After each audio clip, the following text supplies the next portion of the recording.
Mga mang, palimas nga po. Wala, patatawarin. Pasensya na ho kayo. Hindi po ho kasi ako kumakain eh. Pakialam mo. Alis dyan.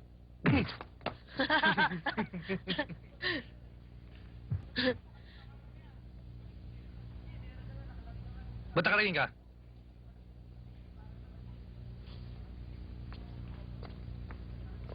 Kakasa ka ba?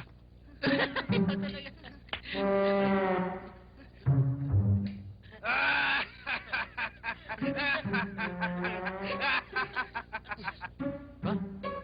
Sila pa yung dedo yun, ah. Oo nga, no?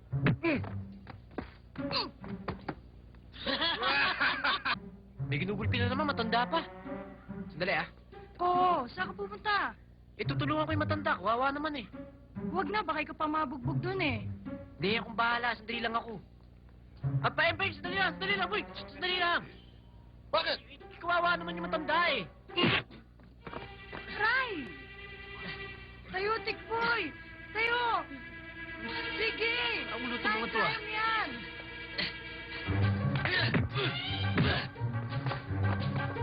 Ayan! Sige, panata mo! Sige! Ano? Aray! Ay, John! Ay! Ako! Pulis! Pulis! Pulis! Tulungan niyo kami! Tulungan niyo kami! Tikboy! Tikboy! Eto pa ang ulam, oh. Naku, magpakabusog kayo ni Luningning at kayo nga itong pagod sa biyahe. Nako, training. Pwede ba umupo ka na riyan? Hindi ako bisita. Hindi kami bisita. Sumubo ka na dyan at umupo ka. Oh, isa pa. Sige. Ayan.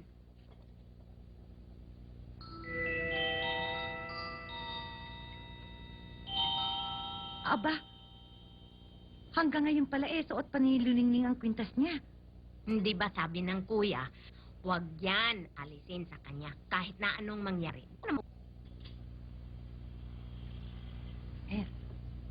Ewan ko, ate. Sabi niya sa akin, 2 taon lang daw siya sa Saudi. Pero hanggang ngayon, Ako, pag nakita mo, matutuwa ka sigurado. Mayroon pang mga buruka. Maganda. Ay, parang TV. oo. At saka hindi lang yan Luningning, ha. Naku, marami ka pa mga palarong mapapanood. Yay! Sarap, ano? Ah, At hindi lang yan, ha. Oh, ripaso niyo yung mga dialogue niyo, yung salita. Ikaw, Tigboy, pagpasok mo kailangan bibo. O ikaw, Carmen, ha? Yung mahingi ng pasok, ha? Kailangan talaga yun, ha? At saka, hoy! Yung mga pukpo nyo, ano ba? May hindi kami magkaintindihan dito, eh. At saka yung mga ginagawa nyo, pag-iingatan nyo, baka laruin ng mga bata yan, ha? O, sige, ha? Umpisahan natin ulit yung pasok. Yung pasok. Pwede! Entra! Malungkot, malungkot. O, Tigboy!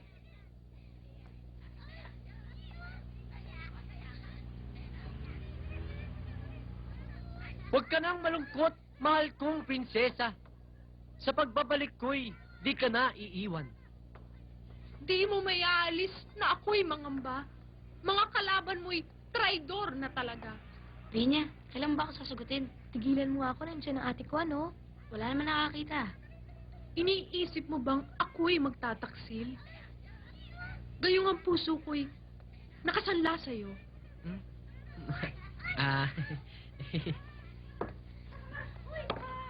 Ano ba? Ilang linggo natin inisayang, hanggang sumasabi ka pa. Kasi yung nakalimutan ko yung linya ko, eh. O, sige, sige, sige. Kung sakasakaling ako'y madisgrasya, di ka na ba muling iibig pa? Tama-tama dating natin, mga pare ko. Nag-iinsayo mga bopol. Asalin natin. Di mo mayaalis na ako'y mangamba. Mga kalaban mo'y traidor na talaga.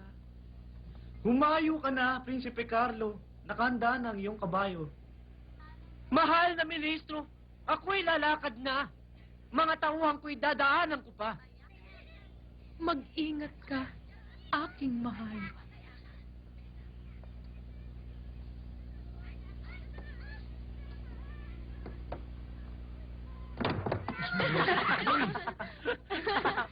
Ang laki mo naman ba? Puro ka konsumisyon, bobo! Okay ka, Tikboy. Ngayon pa lang, napapatawa mo na kami. Hoy, tumigil kayo ha. Hindi biro itong ginagawa namin. Hindi naman ho kami nagbibiro. Talagang nakakatawa yung apo nyo. Di ba? Oh yeah, it's really something, man. Eh di kung lagi siyang magkakalat, eh di ba it's okay? Teka. Ha? Hindi ba Awat na. kitigil? Naku, ang lolo Ambo, nakikipag-away. Sige, niloloko ko. Halika kayo, lumapit kayo. Lumapit kayo dito. Walang yan. Lolo Ambo, tama na. Bitawan niyo ko. Sige. Ba't niyo ko binitawan? Kaya pagkat kayo. Hoy, huwag kang gagawin sa mga loko niya, ha?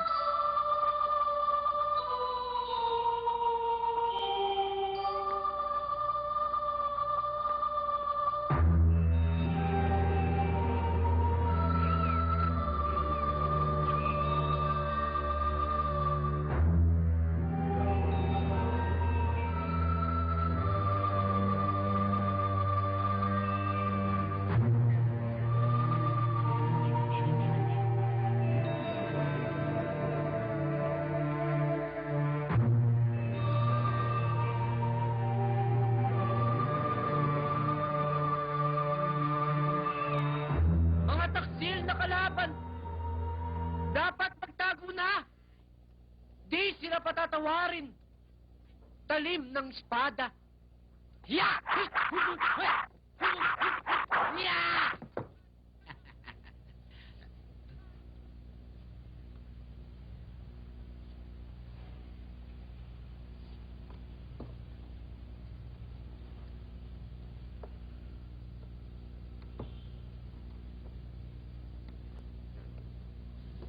Lo? Lo? May sakit ba kayo? Eh, bakit parang malungkot yata kayo? May iniisip pa kayo? Alam mo, Tikboy, nalulungkot ako. Sa lahi natin parang ikaw lang yata ang hindi naging seryoso sa muro-muro. Seryoso naman ho ako, Lolo, ah.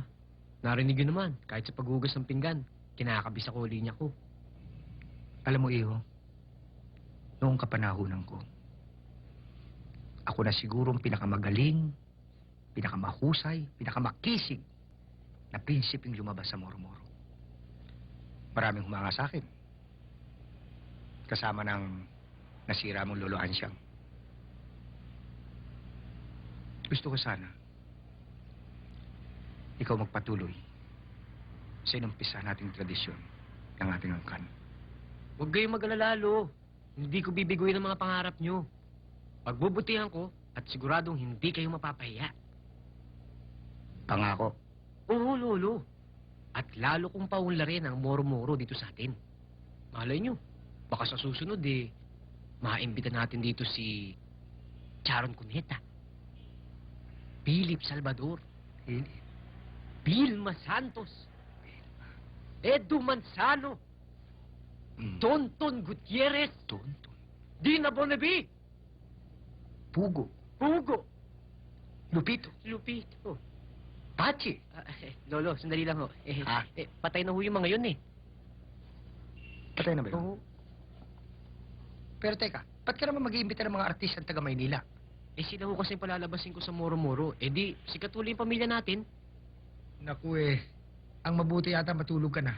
Kung ano tuloy yung pumapasok sa ulo mo. Gusto ko lang naman hatakin ang atensyon ng mga tao sa moro-moro eh. Kapag artista bida natin, siguradong dadayuin ng matang bato. Over my dead body. Hindi pwede. Kanila na ang pelikula at telebisyon. Pero ang moro-moro atin lang yan. Tandaan mo yan.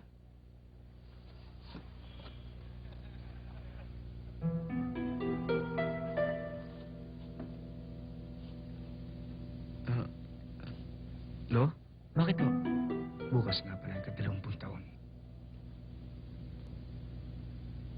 Pagkatotoo kaya sumpa. Sumpa? Ano sumpa? Ang pagbabalik ng lagim sa matang bato.